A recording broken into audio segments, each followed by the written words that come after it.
तो अगर किसी व्यक्ति को इलीगल तरीके से अरेस्ट करके डिटेन किया गया है, तो क्या ऐसे केस में कोर्ट के रिमांड ऑर्डर के थ्रू वो लीगल डिटेंशन बन सकती है? और क्या ऐसे केस में अक्यूज्ड का बेल का राइट बनता है?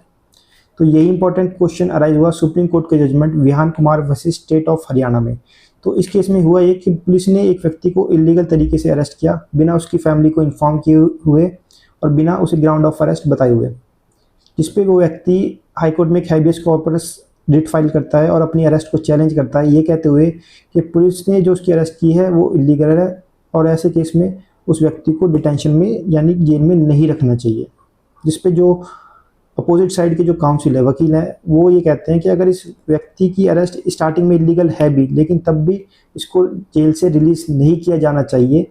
क्योंकि कोर्ट के रिमांड ऑर्डर के थ्रू ही इसे जेल में रखा गया है और कोर्ट के रिमांड ऑर्डर के बाद ये इलीगल अरेस्ट लीगल बन जाती है। इस पे एक सुप्रीम कोर्ट क्लियर कहता है कि ऐसे केस में जहाँ पे किसी व्यक्ति की अरेस्ट स्टार्टिंग से ही इलीगल है, तो ऐसे केस में कोर्ट के रिमांड ऑर्डर के थ्रू या किसी सब्सिक्वेंट लीगल प्रोसीजर के थ्रू